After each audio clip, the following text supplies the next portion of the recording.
I don't know if y'all have read Cast by Isabel Wilkerson, but she has this fantastic analogy of like, we're all living in this old house and it has like faulty wiring and not enough insulation and leaky pipes. But we love the house because it has a lot of character and a lot of great assets.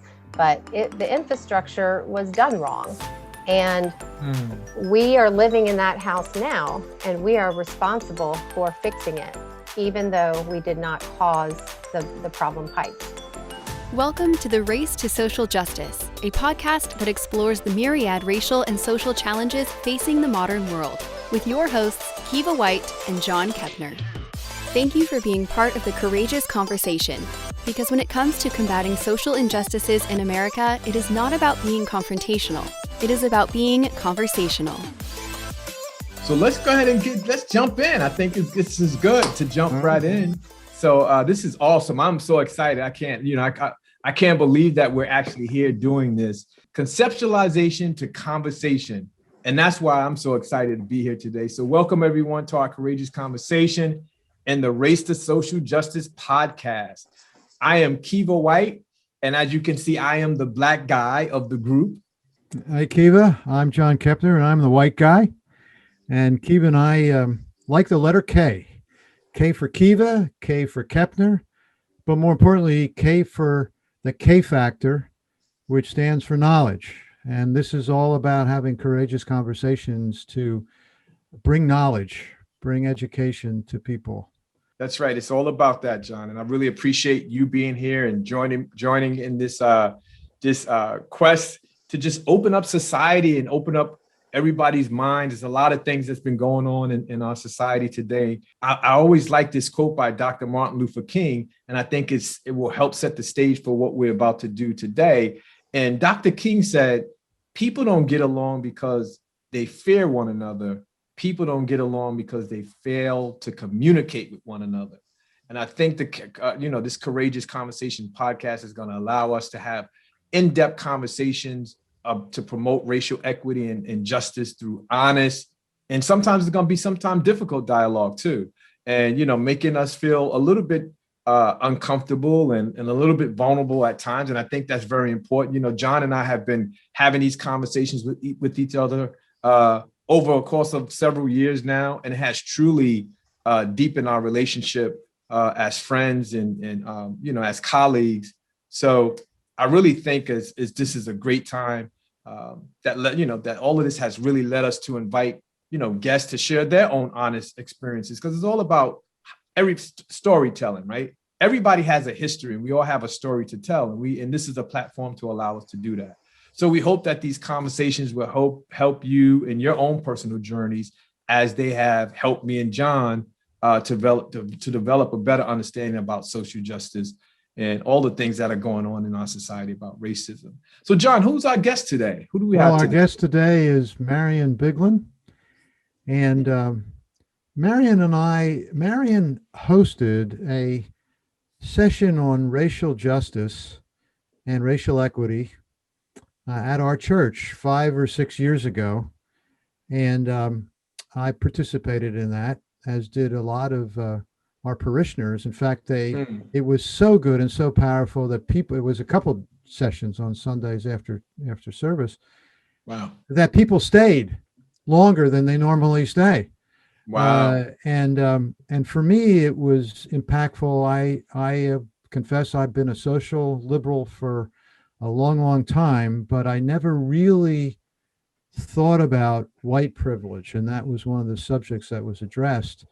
And not just theoretical, but the facilitated session got people to think about their own prejudices and their own journeys. And I began to think about how white privilege actually benefited me and for the first time.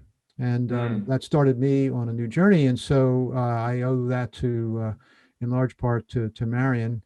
We've stayed in touch and been colleagues together.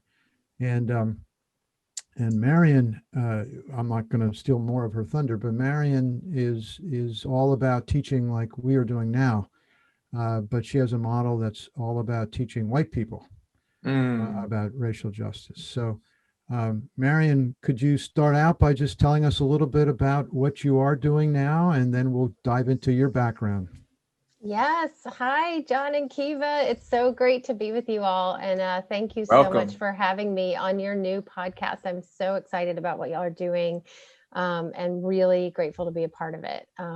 So thank you. It's good to be here.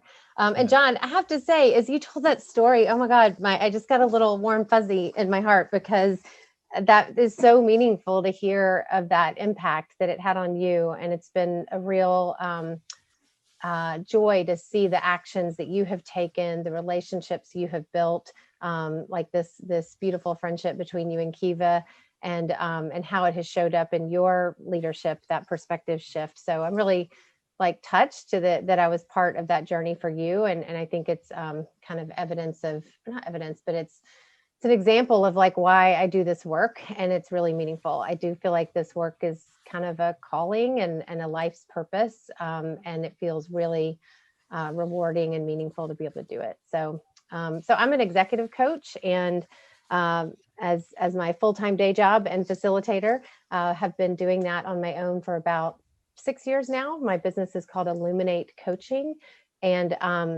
stay tuned over this year in 2021. We're going to have a little rebrand. And so you may see me as Illuminate Collaborative as we bring on more colleagues into the work.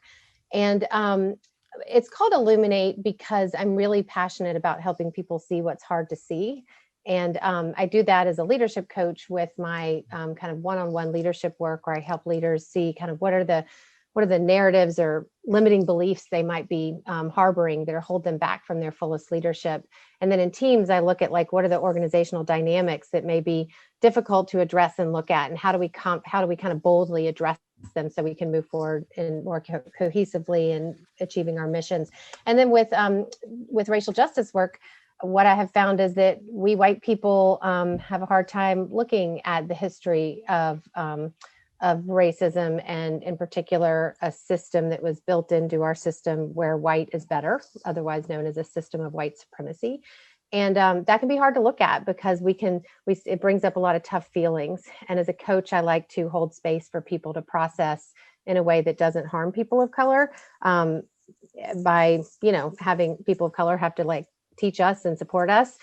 So that's why I'm kind of passionate about creating the space for white people to kind of do that work, so they can be out in the world taking anti-racist action and try to no longer be complicit in the system, but change the system. So that's why that's a little bit about me, and I'll tell you a lot more as we dig in.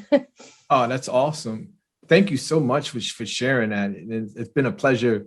You're so right that John is a great connector. He's a connector. And, I've had the pleasure of meeting you about 2 years ago, probably be about 2 years now that we've been connected as colleagues and doing this work. So I really appreciate you being here today. And I think this is a historic moment for all of us. And I'm hoping a year from now, we can look back on this one and say, hey, this one was the one that launched this, this great platform for people to have these conversations.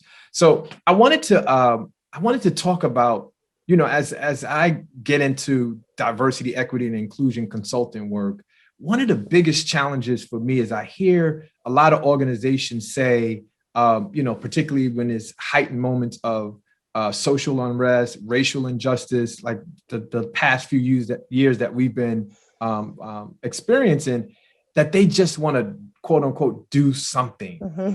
What should tell us a little bit about that? How do you feel about that? Because I have this concept about whether it's going to be performative versus being proactive in terms of the steps that you need to take to really make a meaningful impact in terms of changing the paradigm shift in this social justice arena. So what are your thoughts about the do something mentality?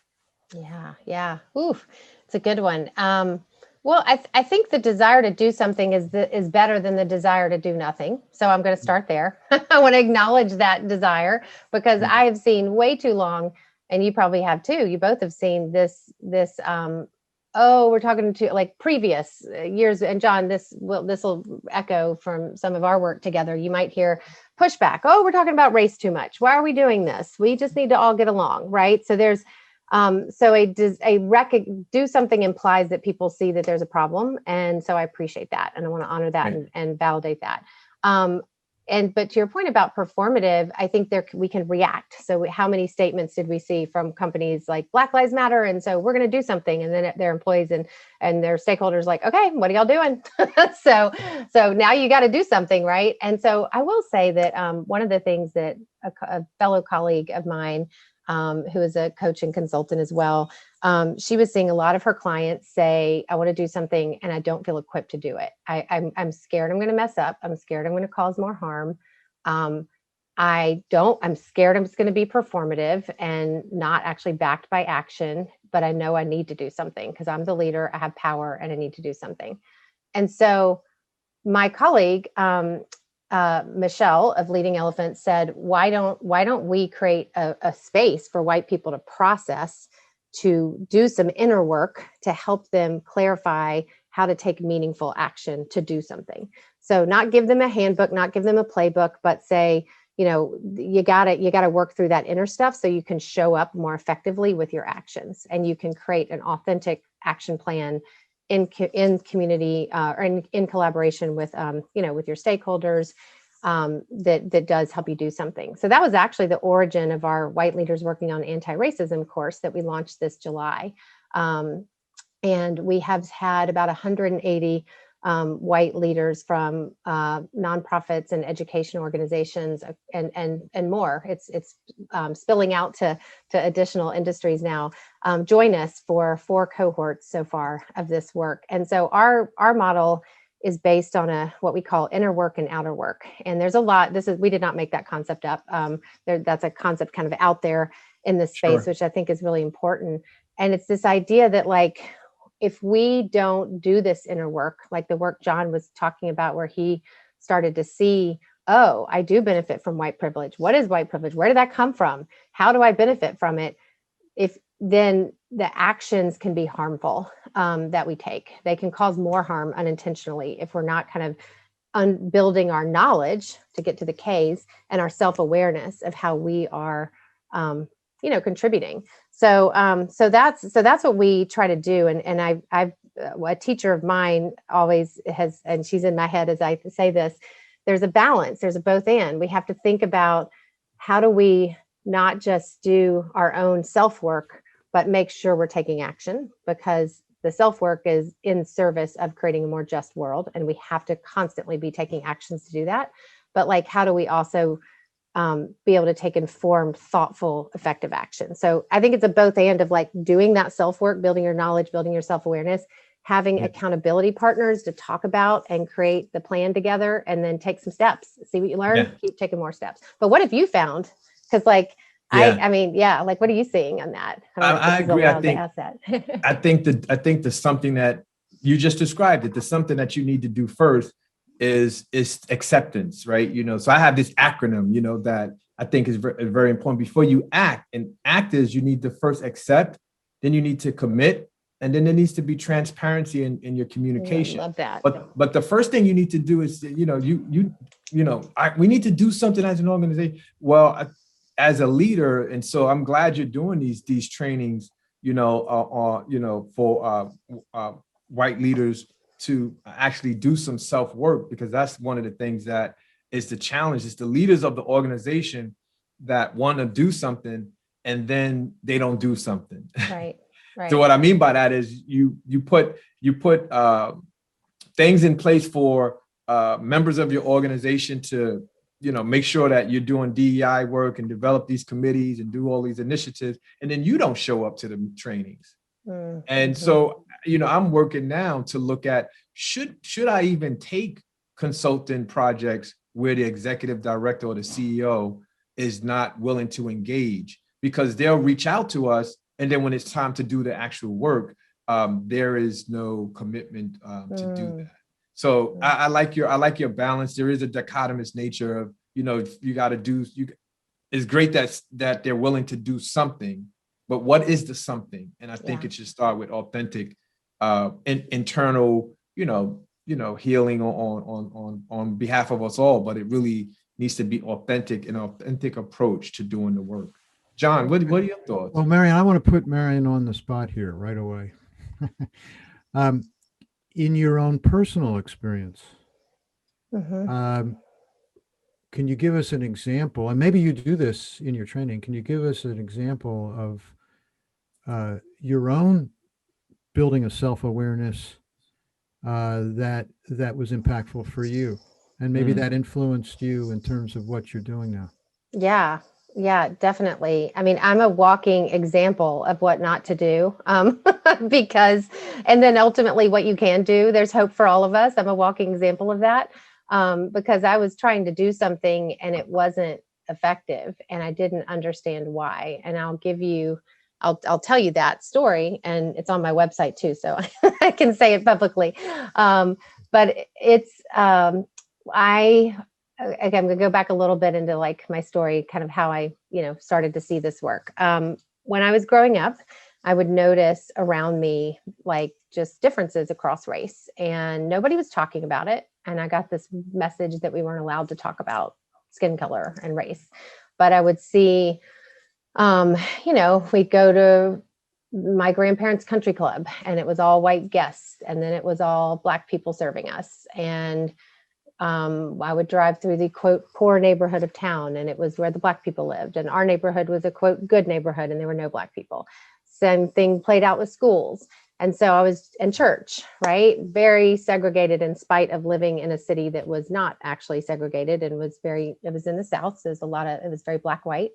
And I didn't like what I was seeing, and it felt wrong to me. And I would ask my parents and I would ask, my teachers, like, why is this? And I just never got any good answers. It was just kind of like, oh, it's just the way it is. Or, all people are good. We love all people. And I'm like, but that's not why, just nothing was satisfying. And so I decided to study history in college. And the more I started to learn about how we got here, it was time to graduate. I was like starting to piece things together. And then I was like, what am I going to do? I want to keep on this journey of like trying to like figure this out and try to do my part to like stop this inequity I see across race.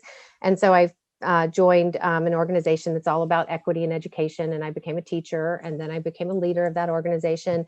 And so next thing you know, I'm in my young 30s and I am leading a group of teachers who are working in low-income Black and brown schools. And I didn't know what the heck I was doing. Like, I didn't have a schema for why were the poor kids we were teaching in this large city. Why were those the Black and brown kids? Like, what caused this? I didn't understand that, in spite of having tried to figure it out. And what was the impact of kind of so we were having issues in our teacher group around diversity and culture. And I was trying to lead a session around it, and I was failing miserably and not getting anywhere. And I remember I had this attitude of like, can't we just all get along? We're all here for the right reasons. And that was not working. And a Black teacher in our group came up to me and he looked at me and he said, he said, you don't get it. And I was like, what? And he's like, you just don't get it. And I was like, I don't know what you're talking about. And he said, exactly. You do not understand the institutionalized racism. And until you understand that and understand why these schools that we are teaching in are the schools where the Black and brown kids are, then this organization and you will never do right by kids. And it felt like a stab in my heart. And I remember feeling, oh my God, like he's right. And I don't know what I don't know, but I don't know what to do. And so I'm sure, I don't remember this part conveniently, but I have a feeling I probably was very defensive, trying to justify my leadership and trying to justify, that I was the right person to do this. Cause I was there. I mean, I wasn't going to quit at that moment. And, but I really thank him because he mirrored back to me something that nobody else had ever said to me that directly. And I had this sinking suspicion that he was right. And so I wish I could say, it'd be such a beautiful story if I could say the very next day, I went and found an anti-racism training and started my journey. No, I sat on it for about 5 years in shame. And I bought a book called Why Are All the Black Kids Sitting Together in the Cafeteria by Dr. Daniel Tatum. But I was too scared to read it. Because I was like, it's going to be so uncomfortable to like find out what he meant. And it sat on my bookshelf and stared at me for 5 years. And then I was on a different team and my manager said, we need to start talking about diversity. And I want us to do a book club. And I said, great, can we read this book?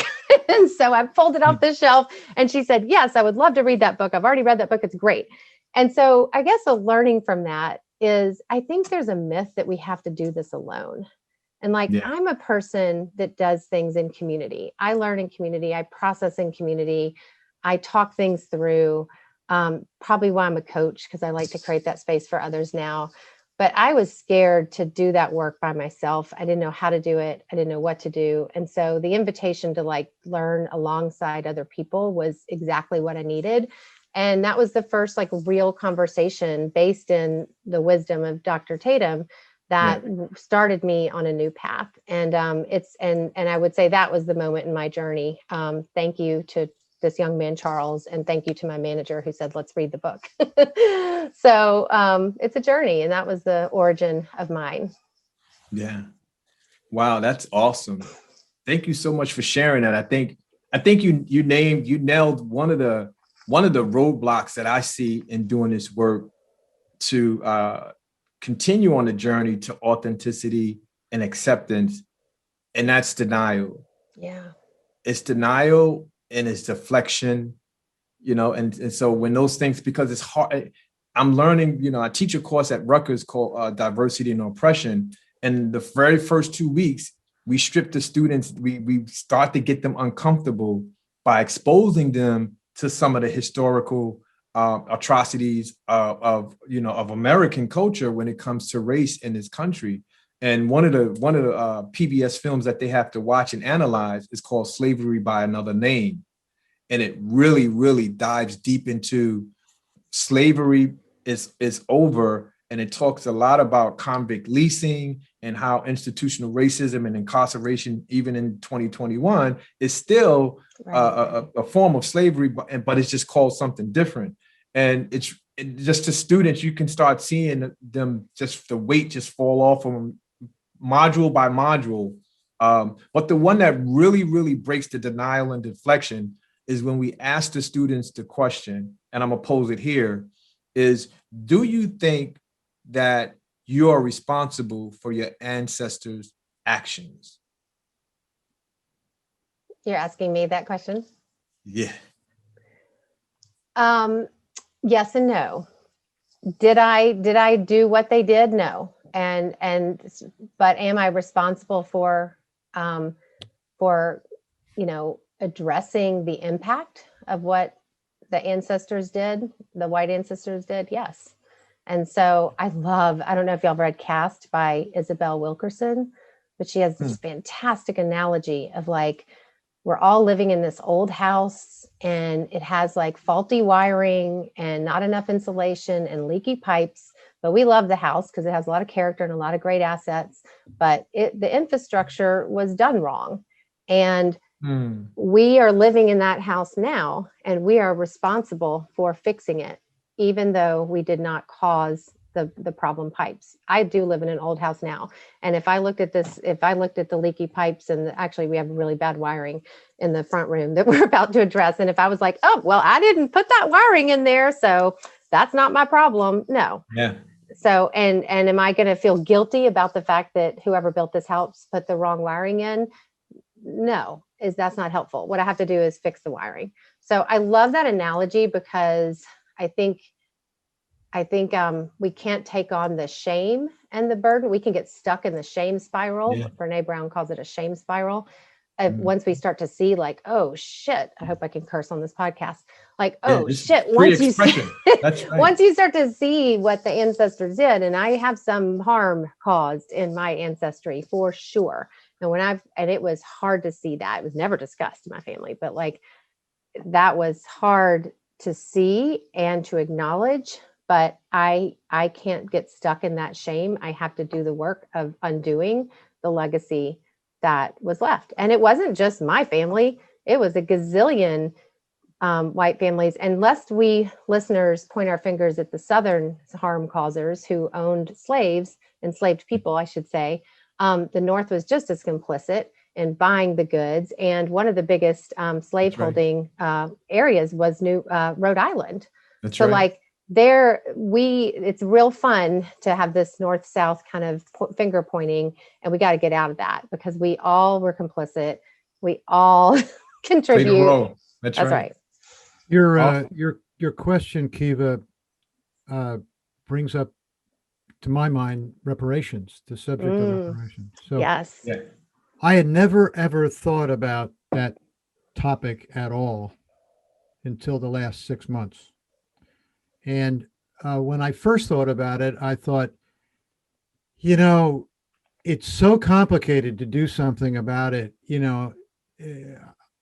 I don't think that's really a legitimate issue. We need to look forward, yeah, not backward. And then I realized that was an easy cop out, a way to deflect it too easily. Yesterday, I was listening to the first in a series of conversations that Obama is having with Bruce Springsteen. And they started talking about reparations. Springsteen asked him, "What do you think about reparations?" And he very much better than he was, a very eloquent, good thinker. He started out by saying the rationale. You have to accept the rationale of why reparations is important and needs to be addressed. Then so that's an education process. That's getting people to understand why we need to go back and do something about it. Why we need to look backwards and do something about it. But then he said, then I could put my practical hat on. How do we get it done? Taking action. And he said, we're not, as a country, we're not ready to do anything. He's a practical politician. How do you do it from a political standpoint, a legislative standpoint, so forth? How do you? We're just not there yet that we're capable of doing it as a society. But the first thing is to accept that it's needed. That's right. And the rationale behind it. Wow. Yeah. And I think it takes a knowledge to, I love the K that y'all are starting with this, because there's a knowledge of like the rationale of why it's needed in terms of how systemic wealth was passed down because of laws that restricted people of color, Black and Indigenous people of color, to access the wealth generation. I mean, I always do this in my workshops, and it's really eye-opening that, like, when you really just see that, like, in 1790, one of the first laws of our nation, of our young nation, was the Naturalization Act that said only white people could be citizens. And if you think about what that means, and you pause and you ask people, what does that mean? What benefit did then only white people get? And people start to think, oh, well, only white people could own land. Only white people could vote. And we were talking men as well, but the men part wasn't written in, but it's that part of the Constitution. But all that said, it's like, oh, you can see from the very beginning, we did not allow people of color, even if they were at that point indentured servants who had bought, or who were freed enslaved people, even if they had their freedom, they couldn't own land. So there you go. Right from the beginning, we have set up this wealth inequity that we see play out today. But I'm glad you mentioned that, Marion, because I think the social narratives that existed back then continues to some extent to today, because Thomas Jefferson had this whole push towards race science, and science is really built upon solid evidence, and you have to prove it. You throw an apple up, Newton's law of gravity, you throw an apple up, every time it's going to come down. But his race science theory, he wanted scientists to go out and rationalize why Blacks were inferior than whites. And it wasn't about, there was no science behind it. There was no genetic rationale behind it. They couldn't find it. There was no biological evidence to say that there was some inferiority between the two races. The two common things that they were using race science to do is to capture land and labor. Right. Absolutely. Land and labor of the people. So if we come up with race science and we say that, yes, my scientists say that Blacks are inferior than whites, then we have the right to subjugate them. And Right. so, and it just didn't happen with people of color, it happened with Native Americans That's too. right. The We can same take their thing. land. Yep. Yeah, land and labor. So that's a good point that you raised there. We have a great uncle of mine was a historian, and he was a high school historian, and he and another man by the name of Faulkner wrote a American history book for use in high schools that was sold all over the country. It was the text. And so I got it out the other day after not looking at it, to see how much attention was given in the book to the subject we're talking about, historical basis for, and there were about 3 pages near the end of the book about social issues. That was it. So we've had generation after generation, and there was probably nothing wrong in the book, the historical accounting of the Civil War and everything else, but there was probably been, I would guess, generation after generation of Americans educated in a very shallow way, and sometimes in a racist way, that's been passed on generation to generation. Just with a lot omitted, right? Like with a lot omitted. Like, yeah, that was the point. You see that I mean, I learned that the Naturalization Act 1790, but we're not taught to pause and think, what are the implications of a law that says only white people can own land? And then we don't put the dots together, right? And so there was a lot omitted, and you're right, in some cases, like really stereotyped in a way that is problematic. Like, so a lot of messages, and to your point, Kiva, about the science, it just made me think about the reality that kind of blew my mind when I first heard it, that race is not a thing. It's made up. And it was made up in order to justify the land and the labor power grab and dominance and control. And so they had to try to think of some way to like categorize, but it's really liberating that modern science, like the Genome Project, has said we're 99.9% biologically the same. So there's actually, and so fortunately, we have debunked all of that bad science, but this is the legacy that we're dealing with. This is why it's hard right now, because this is 400, 500 years of that programming that we have all breathed.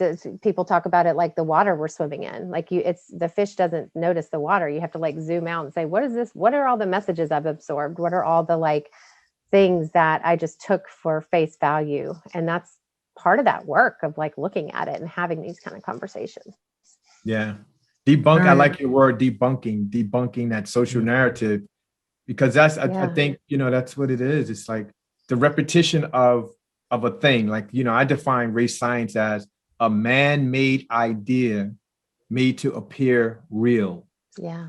And if you keep repeating that, if I keep saying something is, and I have power and I'm part of the power structure in society. I'm not sure if you ever seen the movie, The Book of Eli with Denzel Washington. It's a really good movie that shows you about when one person controls knowledge and information. Well, whatever, I'll give you the backdrop of it. It's apocalypse world. And this one guy, Gary Oldman, he has all of the books in the world. And that's why he has power over the people. But he has one book he's trying to get. And that book Denzel Washington has. And guess what book it is that he has? The Bible. I was going to say, the Bible? Yeah. So he has the Bible. Yeah, it's courageous conversations. Let's just jump right in his head. So he has the Bible. And so Gary Oldman is going nuts trying to get this Bible from Denzel, because he knows with Denzel having that book, he has history, and he's the only man that's walking around the earth that he cannot control. And so I think so knowledge, like we talked about knowledge, the K factor, and how important knowledge is. And so these, by doing these things, and whoever creates the social narrative, is this sense of believability. That's why I believe that it's very important for us to seek out our own history about who we are as a people. And so, well, Marion, as you teach white people, What works and what doesn't work? What are the challenges of getting Mm, this knowledge to people so that they are transformed by it? yeah. So what I have learned has been from many teachers I have had. So I just want to acknowledge people who've taught me stuff. And maybe to that point, as I shared about my own story about being in community, I have learned that that's really powerful. And it's, I think it can seem really peculiar to have a white only learning space. And it, people are like, "Ooh, is that okay? Like, what are these white people doing over there?" And so I think a couple things. It's really important to, when there is a white learning space, to be in accountability to people of color. So we have an advisor on our course. Beloved Community is a Black-owned consulting business in New Orleans, and they are our partners, and they review our curriculum, and they let us know, like, this is what we want y'all. Like, they give us a lot of advising so that we are in accountability to them. And we feature a lot. We feature a lot of Black and Indigenous people of color voices in our series, and we compensate them. So things that are freely available on the internet, podcasts and their writings, but we always pay back and contribute to our teachers who are teaching us this work. So being accountability being in accountability to people of color is number one. Number two is that community piece I was talking about. So having that accountability to people of color, then we can create space where that kind of doing that work with other people can give you the space to kind of process the stuff that you're kind of burying. So we do a mix of some stuff. We do a lot of pre-work, and then we do some kind of grounding and some shared knowledge. And then we send people to breakouts with a small group that they stay with throughout the whole series. And that small group, we call their practice partners. And so they build relationships with this group of people. And so I'll give you an example. In the first session, we do a reflection on the messages you got about race growing up. And I call it the story of whiteness. So really looking at, who did your parents hang out with? Where did you see people of color? Where did you see white people? What faces did you see represented in your books, in the movies, et cetera, et cetera? And you kind of like reflect on all that. And then you go into a small group and process it and share. And that's really powerful because it helps you reflect on all those things that we've kind of buried under the surface, to say, and they come back from the group and they always say, "Oh my God, that was really cathartic and liberating to just say it out loud." And now we don't want to say it out loud to like our colleagues of color, because we don't want to cause more harm by making them relive racism all day long. So that's why it's powerful in this white space. And then it can help people say, okay, I can unpack a little bit of that shame, and now I can like take a step forward to take action in the world. So it's a little bit, I love the concept of both and. So like do this work in your own space and step out to take action. So that's something that I've learned that is helpful. So community, accountability to people of color. Nice. I think you said what are the challenges too. So I can get to that. But wow. I like that concept. I like that concept of a community and accountability, checking in, having checkpoints to make sure that what you're delivering in your curriculum is synonymous with the experiences of Black and Brown people. And so that you're not doing more damage, right? Yeah. To your efforts, in your effort to do good, you're not doing damage. So I really like that concept and that practice model. I think that's awesome. If you think about all the interactions that you had, Marion, with white people in your trainings, what are some of the common questions? And, I know we're doing this virtually, but prior to, pre-COVID, I could imagine after your session, people would come up to you, because I get that all the time when I'm training. People would come up to me and ask me questions about some of the work and some of the content. What is one of the common questions that folks would ask you post-training session? I think one of them is what you hit on early on, which is like, what do I do? Like once people start to see they want an action plan, they want like, give me the list. And fortunately, you can Google what are things white people can do. And people of color have put together very helpful lists. There's a wonderful list called 75 actions that white people can take in support of racial justice. So there's many, many resources out there to help people know what to do. I think that what do I do comes from a paralyzing moment of like an overwhelming moment where it feels, and so what I say is like so that can be a question of like, where do I start? What do I do? It's like, it's so overwhelming. It's like, take one step forward and take one foot after the other. Right. That's one question. That's good. Yeah. Yeah. I have a question for you. Yeah.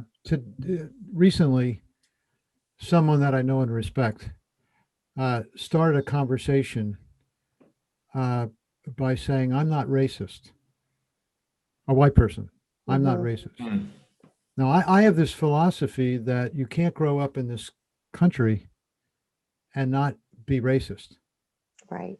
In the broadest sense. It's what you do about it and how you deal with your attitude. Because things the narrative just gets ingrained in you from when you were a little boy or a little girl. Right.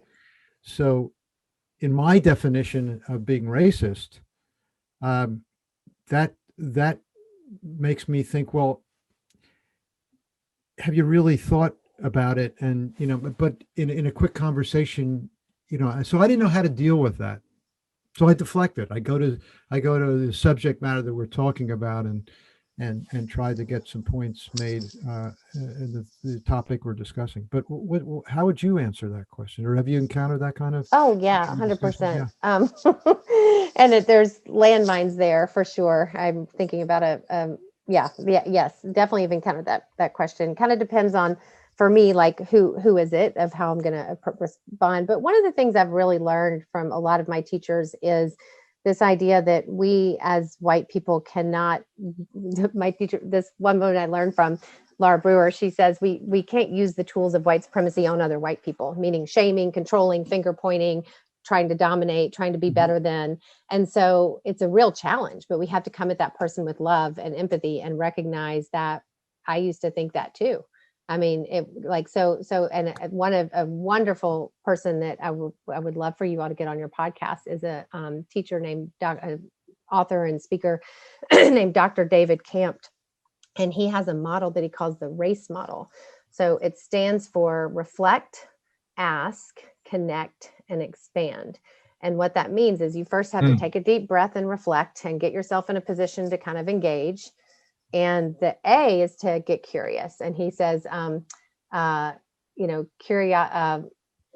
curiosity before challenge, right? So you say, ask, oh, well, what can you tell me? Oh, that's so interesting. Can you tell me what makes you say that, or what you mean? So just get curious. And that's the A. And then they're going to say something, oh, well, I really love all people. I don't see color. I would never harm someone, which gives you a data point of like, oh, they think racism means individual acts of hatred against someone, which is what I used to think too. Right? John, did you used to think that? I would imagine. Yeah, well, during the civil rights era, my mindset was that's a battle that has to be fought and won. And after it's won, that's it. Oh, it's over. Right. So either it's a battle that's over, or it's an individual act. And so whatever you find out from their answer, then you try to make a connection to it. So for me, I did used to think that. I would think I was not racist because I did not have any conscious negative thoughts about people of color. And I was kind to people of color, so in my mind, I was not racist. So I would connect to that person and say, you know what? I used to think that too. And, when I grew up, da, da, da, da, da. So I tell a personal story that kind of softens them and helps them see, oh, okay, she's not attacking me. And then the E, expand, is expand their thinking. So, I've now come to see that we are all living in this system, blah, blah, blah, and figure out what points to say. But I cannot take credit for that model. Shout out to Dr. David Camp. He is brilliant. But it's a nice, what we do is we go straight to the expand, and we usually do it from like a telling teaching, and we don't ever get to that connect. And so the person can't hear us. And Kiva, you brought up denial earlier. So nobody wants to be a racist. And so they most people don't. So they're going to deny, push back. And then you're just in a fight. So that is a tool I have found helpful. Now, the reason I said at the beginning, it depends on who I'm talking to, because I will say it's harder if there's a relationship that is deep there. So that's a way easier conversation for me to have with a stranger than like, with the beloved family member, right? Yeah. So, Yeah. so Yeah. although it's really important that I have it with a family member. So I just naming that like, it's, we gotta take that on. And I really appreciate Dr. Camp for giving me that tool Wow, that's and the awesome. world that tool. That's awesome. It sounds like one of the things that I have a similar model is called ask when I teach raising awareness in a multicultural workplace. When I go into social service agencies and teach this course, and it's ask, and it's always seeking knowledge. When you see something different, or instead of making assumptions, instead of judging, instead of in the workplace gossiping about that person, you should ask. You should always seek knowledge, and you can get to better understand every individuals. We think about you mentioned earlier, Marion, about the repeatedness of some of these histories and how it could be trauma provoking for a lot of people to kind of revisit these eras in life, in our history, in our society. I think that's a big piece, vicarious trauma and understanding how, maybe that's why some people don't really want to touch these subjects, because on the inside, I call it the silent impact of traumatization. They may seem fine on the outside and everything looks well when you're having these conversations, but in the inside, it's just ripping them apart to really think that. And particularly if they have had some racist tendencies in the past, and so we have to look at it. I agree that at some point in time, we all have had racist tendencies. I know I have. When Roots came out, it was a mess for me in high school because I went to all white high school, number one, and then when Roots came out, I really saw the atrocities of white people, white men, and then in my community, the cops were not the best friends, and so I carry, not so good images. And here I am now partnering with my good friend, John. And it takes years. It takes years to deprogram it and move those images out of your mind. I always tell a story. I live in a pretty decent neighborhood today, but I grew up in the inner city of New York. And I used to get stopped by the cops all the time because of racial profiling. So here I am, 56 years old. I got my valid driver's license. My car is paid for and I got car insurance. But every time I pass a cop car, I instinctively, and I say it internally, I'm not going to look in my rearview mirror, but I instinctively find myself looking in my rearview mirror to make sure that the cop is not turning around to come, because of all of my experiences with being pulled over. So I think the same thing can occur while people don't want to address these issues, but we have to have these conversations. And so what advice would you give to someone, to engage in these type of discussions? What, I know you said some things, and from a communal standpoint, if somebody came up to you and said, I really feel bad. I got this guy on my job.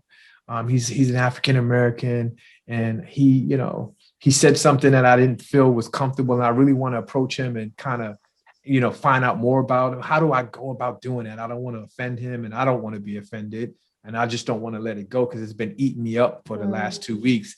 So, what advice would you give that person? Yeah, I guess I'd want to understand more about like what's the fear, what, and I hear in that like a care, like you don't want to offend someone. So like I want to know more about like what was the thing that what made them feel a certain way. What are they feeling when they said it? I couldn't get it out, like get rid of it. Like, well, what is the thing? And kind of check in on their motives. Are they trying to learn more and be curious? Are they trying to like correct someone? Like I want to and maybe help them kind of see how. This reminds me of an idea of like, they may have a really good intent for going to talk to that person, but like, what would the impact be? And so help them see that so that, because they, probably don't want to, this person says they don't want to offend, they don't want to cause harm. So let's help them see like, well, what's your real goal? And I would kind of think about that. And I think, and I want to go back and just like, thank you for the story you just shared, because I know that like, that's a thing that like, when we grow up or stay in only white spaces, that's a thing we can be in denial that actually is someone's lived experience. And yet that is the lived experience of so many people of color. And so I'm really grateful for you to sharing that story, because there's a dichotomy of like, we don't need to expect people of color to teach us, which is why I want to take it on in the white spaces. And we need to also not center our own experience, because we have not lived racism. So we cannot judge what it's like to be a Black person. I will never know that. And so I'm really grateful for you and for the people who do publicly share their stories, so that we can learn and see that humanity. And those are the moments where we go, that is not okay. I had a very pivotal moment for me in seeing that was when a colleague of mine told me about her 14-year-old son. She lives in the Philadelphia area in a suburb, and they had just moved to this new suburb, and predominantly white suburb. And they hadn't gotten to meet all their neighbors yet. And her 14-year-old son was coming home from hanging out with some friends on a Friday night. So it was dark, and he was using his key to open the door, like 10 o'clock at night or something. And a neighbor called the police, and she woke up to a commotion and it was a townhome. She's on the 3rd floor, and her son was on the floor with cops, on his neck and behind him, pinned down on the ground. And she's screaming like, "What are you doing in my house?" And they asked her for her license to prove that she lived there. And her husband is a state trooper. And she was like, "My husband is so-and-so cop, and you better," and then they kind of chilled out. But like, I thought at that moment when she told me this, I'm like, that would never happen to my son. That my son would never be mistaken for opening a door and a neighbor thinking he was breaking in. And it just broke my heart. And I think about this, Kiva, with like proximity, and the friendship that you and John have built is so important, because if we stay in our own little bubbles, we never get to hear those stories, because that takes trust. That takes friendship to actually be able to be safe and brave or it takes a relationship and a trust to be able to like share those vulnerable stories. And that's a gift that someone shares that story with us. Like, I appreciate, so I wanted to thank you for sharing that story, because you don't have to share that story with me, and you did. And I honor that, because, and so what are we doing to create authentic, real friendships and be aware of our own blind spots? That's a really important like lesson to take away. Like I remember, sorry, I'm talking so much. It's so fun. I remember moving into my very diverse neighborhood, or my diverse neighborhood, that I was super excited, chose this neighborhood for a reason. And I just thought magically I'd have all these Black friends because I lived in a diverse neighborhood. And I remember being like, why is no one calling me to hang out? And why haven't I met the Black friends that I see walking around my neighborhood? And I realized like building authentic relationships across race takes some work. Because there understandably, white people haven't been safe for people of color. And so when there is that trust and safety and relationship built, and someone can share their story with me, I'm just deeply humbled and appreciate the connection there. So that's awesome. We're running a little late, but I wanted to ask you one more question before we wrap up. Yeah. Sure. You have young children, right? How old are you? They are no longer young, but they are teenagers now. Well, when you're my age, that's still young. But Kiva has young children, right? Yours are young. Yeah. How do you have conversations? How do you approach these subjects with your children? Yeah. Well, there's a lot of really great resources and books out there. So in the interest of time, I do want to tell people, check out books. There's a great one by Jennifer Harvey. I'm looking on my bookshelf. Is that her name? Harvey, I think. It's called Raising White Kids. And there's a really great podcast called there's a lot of resources out there now that people can Google and find, and maybe we could put them in the show notes. But one of the biggest things is to like talk about it. Don't make it taboo. When I was growing up and in the 70s and 80s, it was like, we don't talk about race. Oh yeah. Why? Like talk about it. Kids notice skin color. There's been lots of studies on this. And so if we don't talk about it, then they learn it's something they can't talk about. And then they can't talk about the feelings and the inequities they see, and they don't have a language for it. So we're just like doing them a disservice by not just talking about it. Yeah, I mentioned that because a project I'm working on, a Black man suggested that we've got a 400-year-old, more than a 400-year-old problem. Yeah. We're not going to solve it tomorrow. Right.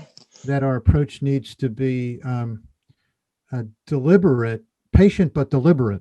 I mean, we have to really move forward.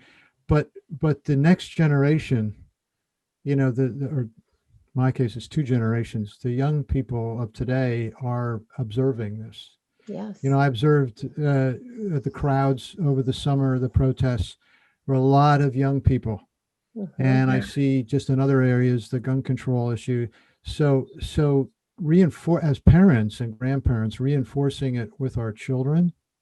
It's too bad that we're leaving them with a legacy like this, but they're the future. Yeah. So concentrating on the children as well as our peers and so forth, I think is important. Yeah. And Wow. I just want to add something to that. Like modeling is really important. Like do talk about it and then put your beliefs in action. Do your kids see you having friendships that are cross Observing relationships? Right. Good point. I'm really grateful that my parents made sure that I went to a diverse public high school. Think about the choices you're, managing for your kids when they're doing when they're younger and have to do what you tell them to do. Mm-hmm.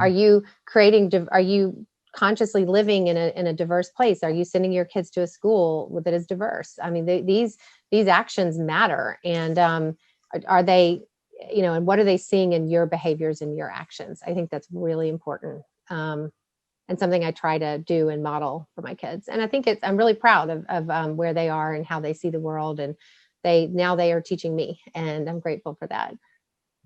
Wow. I just want to thank you, Marion, for coming on and joining us. I know you did give us some book recommendations, so we would love to get a list of those so we can post in the end notes here. Awesome. So I think this was great. I think it was great. I really was inspired by our conversation. And, my philosophy is, when you tell your story, hearing heals, hearing heals. And then, when people hear your story and you tell your story and you're hearing it again, it's part of that healing process for us all. So yeah, this and was awesome. I would just add one takeaway for me is that we're just scratching the surface. Yes, that's right. That's right. 45 minutes, we covered a lot of territory, but there's a lot more to cover. Absolutely. It's always, Awesome. I want to make sure to name that for your listeners. This is an ongoing life's learning and work. And I may be coming across I have all these things figured out. I'm still learning. I still mess up.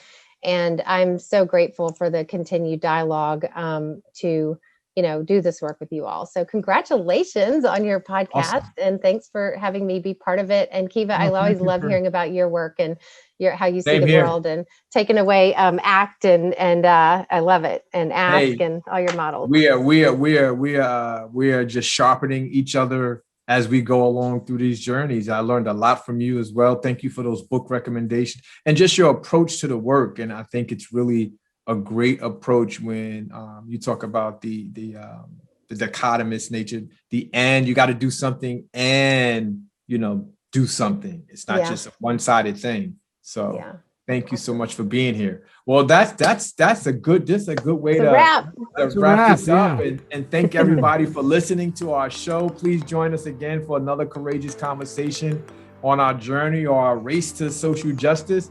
Be sure to watch and listen to us for future upcoming shows. And we appreciate everybody for being here. Thank you so much, Marion. Thank you, John. Appreciate you, sir. Bye, Marion. Awesome. Bye. Thanks, guys. Take care. Yeah.